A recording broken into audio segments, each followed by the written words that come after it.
Hello students, this video is the continuity to the previous video. Here we are going to discuss question number 7 to 16 from the sample paper 2025. Question number 7, correct match of column 1 with column 2. In column 1 he has given the waves, column 2 production is given. The infrared rays are here produced by vibration of atoms and molecules, that is hot bodies, and the radio waves are produced by the rapid vibration of electrons in areas. Light waves are produced by electrons in atoms emit light when they move from higher to lower energy level, and microwaves are produced by klystron valve. So that means option B is suitable for this. 8th one. The distance of the closest approach of an alpha particle is d when it moves with a speed v towards a nucleus. Another alpha particle is projected with a higher energy such that the new distance of the closest approach is d by 2. What is the speed of projection of alpha particle? Here suppose say this is the nucleus and alpha particle is moving towards the nucleus, and after reaching certain distance its kinetic energy becomes 0 and it changes its direction. Now this minimum distance we are calling distance of the closest to approach. Now here, so according to the given data, initially the distance of the closest approach is given as a d when the alpha particle is moving with velocity v1 is equal to v. Now when higher energy is given, the distance of the closest approach is d by 2. Now we need to find out the velocity in this case. So we know that the distance of the closest approach d is equal to k times of 2ze square divided by kinetic energy. From this we can write d is inversely proportional to velocity square. From this we can write that d1 by d2 is equal to v2 square divided by v1 square. From this we can write v2 square is equal to v1 square into d1 by d2. That is nothing but v1 is nothing but v square, d1 is a d, d2 is a d by 2. D is get cancelled. 2v square is nothing but v2 square. From this we can write v2 is equal to v root 2 or root 2 times of v. So now the option is B. Here d is inversely proportional square of the velocity.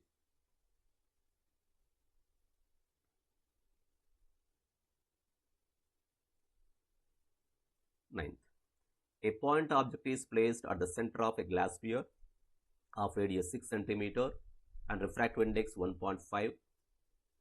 The distance of virtual image from the surface of the sphere is. The situation is like this. This is a glass sphere having the radius 6 cm and a point object is placed at the center. Object is at the center. Now the rays which are coming from the object will travel like this without any deviation because it is incident normally here. Now according to the given data, so the radius of curvature is equal to, as per sign convention, minus 6 cm. Now this O is acting as like object and this curved surface is nothing but acting as reference. With respect to this curved surface, the distance of the object is taken as negative, radius of curvature also taken as negative. And the same thing is acting as like distance of the object also. Now here we need to find out V.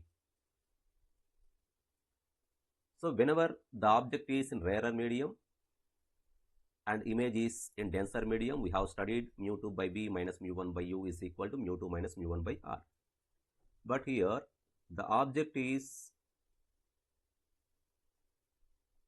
in denser medium.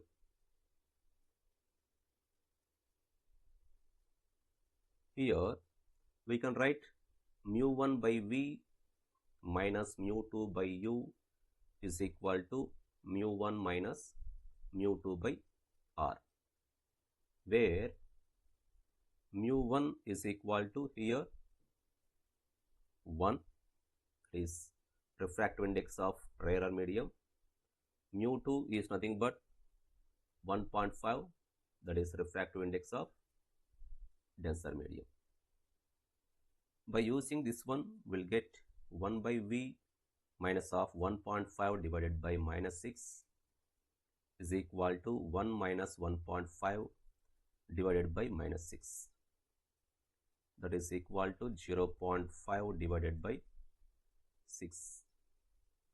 From this 1 by V is equal to 0.5 divided by 6 minus of 1.5 divided by 6 is equal to 1 by 6 minus of. From this V is equal to minus 6 centimeter. So this minus represents that as per sign convention. So the image will be formed at the object itself. So here it is 6. That is 6 centimeter.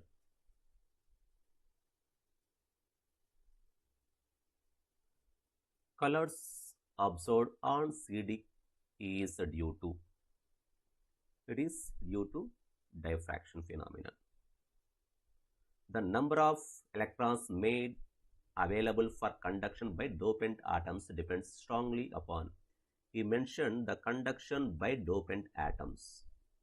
So dopant atoms is specified. So the answer is due to doping level.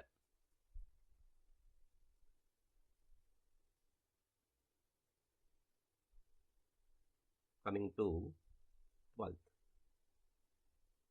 If copper wire is stretched to make its radius decreases by 0.1%, then the percentage change in its resistance is approximately.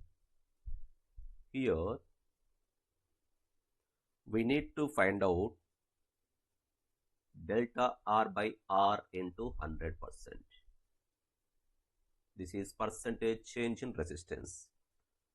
So here the given value is delta R by R into 100 is given.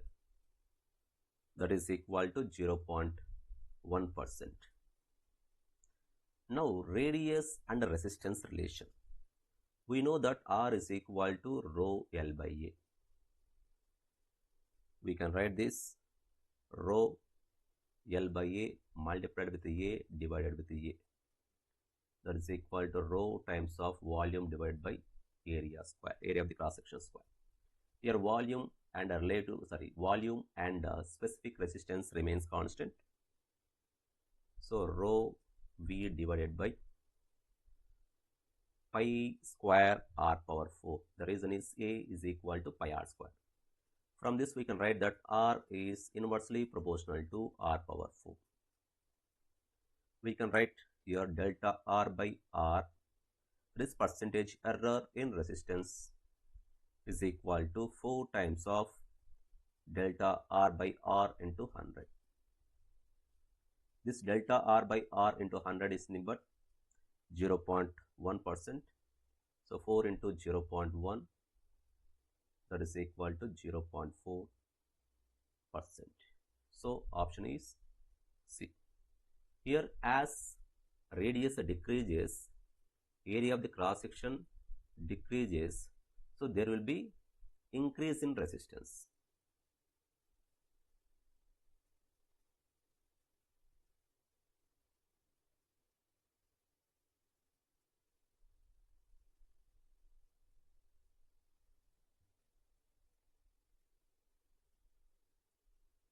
coming to assertion and reason type questions. On increasing the current sensitivity of a galvanometer by increasing the number of turns may not necessarily increase its voltage sensitivity. Reason: the resistance of the coil of the galvanometer increases on increasing the number of turns. Actually, the current sensitivity I suffix S is equal to NBA divided by K, and voltage sensitivity is equal to NBA by K into R. So, as R is directly proportional to length, here L is directly proportional to N. Therefore, R is directly proportional to N. Therefore, as N increases, R also increases. That means, as numerator N increases, denominator R also increases. Therefore, the voltage sensitivity need not to be increased even if the current sensitivity increases by increasing the number of turns. So, the suitable option is A.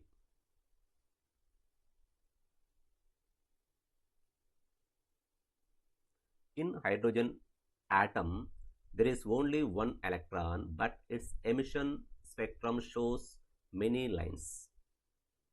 This assertion is correct. In a given sample of hydrogen, there are many atoms, each contains one electron. Hence, many electrons in different atoms may be in different orbits, so many transitions from higher to lower orbits are possible. Assertion is true, reason is true, and reason is the correct explanation of assertion. So, the suitable option is A. 15th one. Nuclei have mass number about 60 are stable. Actually, in binding energy per nucleon versus mass number, the maximum binding energy is for Fe56. But here he mentioned 60. So, and the nuclei having mass number about 60s are least stable. Around 56 or around 60s, so binding energy per nucleon is more, automatically there will be more stable. But here he mentioned least stable. So, this assertion is wrong. When two or more light nuclei are combined into heavier nucleus, then binding energy per nucleon will decrease. It won't decrease, it will increase. While lighter nuclei will combine together, means to get the stability by attaining maximum binding energy per nucleon to get the stability. So here both assertion and reason are wrong. So option D. While coming to 16th, de Broglie wavelength of freely falling body keeps decreasing with time. This is correct. And the momentum of the freely falling body increases with the time. Actually, the de Broglie's wavelength lambda is equal to h by mv. So, in the case of freely falling body, the velocity goes on increasing. As velocity increases, momentum increases. As momentum increases, lambda decreases because lambda is inversely proportional to momentum. So, assertion is true, reason also true. Reason is giving the correct explanation of assertion. So, these are the few questions from sample paper. So, please subscribe the channel and follow the channel for further updates. Thank you.